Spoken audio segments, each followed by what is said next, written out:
नमस्ते दोस्तों। Mutual fund में इन्वेस्ट करते वक्त ना एक सवाल है जो लगभग हर किसी के दिमाग में घूमता है। क्या ज्यादा नेव का मतलब सच में एक महंगा फंड है?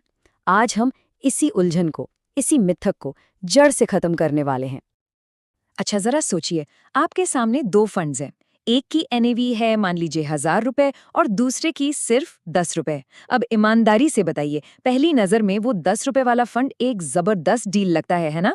लगता है कि अरे वाह, सस्ता मिल रहा है।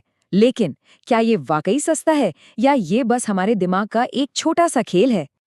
तो चलिए मुद्दे पर आते हैं। आम धारणा तो यही है कि भाई ज्यादा एनएवी मतलब महंगा फंड, लेकिन सच्चाई ये है कि ये सिर्फ और सिर्फ हमारे दिमाग का एक साइकोलॉजिकल ट्रिक है, जिसे कहते हैं एंकरिंग बायस। मतलब हमारा दिमाग जो पहला नंबर देखता है ना, उसी पर लंगर डाल के बैठ जाता है, उसी से हर चीज को तौलने लगता है, बिना ये सोचे कि उस नंबर का असली मतलब क्या है।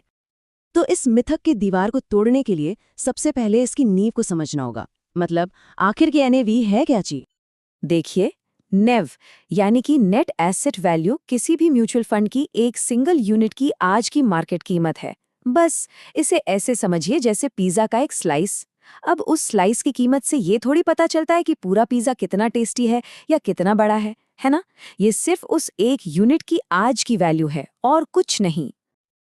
अब ये जो एंकरिंग बायस है ना, ये बड़ा ही मजेदार खेल खेलता है हमारे साथ। 10 रुपए का आंकड़ा हमें सस्ता और क्या मौका है वाली फीलिंग देता है, जबकि 1,000 रुपए का आंकड़ा महंगा और अरे ये तो अपनी पहुंच से बाहर है जैसा लगता है। ये एक इमोशनल रिएक्शन है दोस्तों, कोई लॉजिकल फैसला नहीं। और यही बायस, यही इमोशनल जाल अक्सर हमें गलत इन्वेस्टमेंट की तरफ धकेल देता है। तो अगर ज्यादा नैव का मतलब महंगा नहीं है, तो फिर इसका क्या मतलब हो सकता है? चलिए अपना नजरिया थोड़ा बदलते हैं। एक ज्यादा नैव को आप फंड की मैच्योरिटी, मतलब उसके पुराने और अनुभवी होने के एक संकेत की तरह देख सकते हैं। इस बात को थोड़ा और गहराई से समझते हैं। एक हाई एनएवी वाला फंड ज्यादातर केस में मार्केट में काफी समय से होता है। इसका सीधा मतलब है कि उसने बाजार के कई उतार चढ़ाव देखे हैं, मतलब बुल और बेर दोनों मार्केट्स को झेला है। और सबसे जरूरी बात, हमारे पास एनालाइज करने के लिए उसका एक लंबा चौड़ा ट्रैक रिकॉर्ड मौजूद होता है। तो ठीक है, नैव को आप साइड में रखते हैं।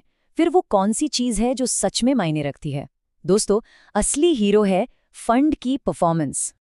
इस एक लाइन को ना अपने दिमाग में अच्छे से बिठा लीजिए।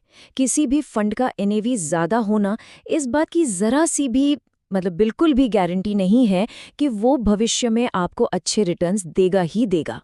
ये सबसे बड़े मिथकों में से एक है जिस पर लोग भरोसा कर लेते हैं। अब जरा इस स्लाइड पर नजर डालिए, ये दूध का दूध और पानी का पानी कर देगी।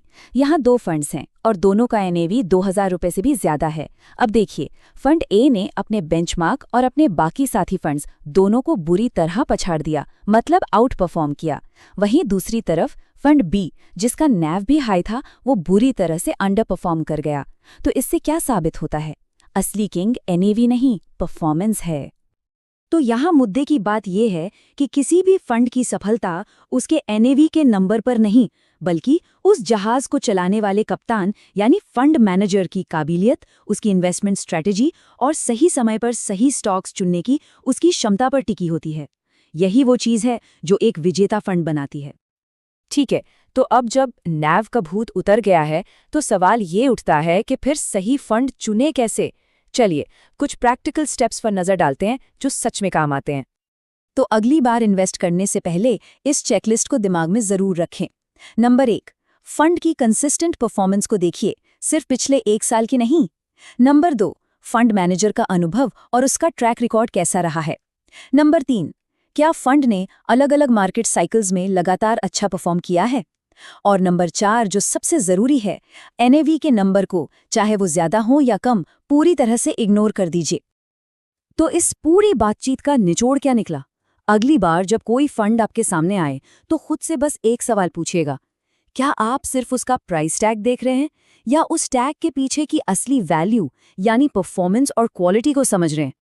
अगर आपको ये एनालिसिस इन्फॉर्मेटिव लगा हो तो लाइक ज़रूर करना, क्योंकि आपका एक लाइक मुझे मोटिवेट करता है और भी इन्फॉर्मेटिव एनालिसिस बनाने के लिए। कमेंट में बताइए इस नैव वाले मिथ पर आपकी क्या राय है। और हाँ, इस ज़रूरी जानकारी को अपने दोस्तों के साथ शेयर ज़रूर करें ताकि वो भी स्मार्ट इन्वेस्टमेंट कर सकें। और ऐसे ही फिनांस और मार्केट से जुड़े कंटेंट के लिए चैनल को सब्सक्राइब करना बिल्कुल मत भूलना। Thanks for watching. मिलते हैं अगले विश्लेषण में। तब तक स्मार्ट रहो, इन्वेस्ट स्मार्ट।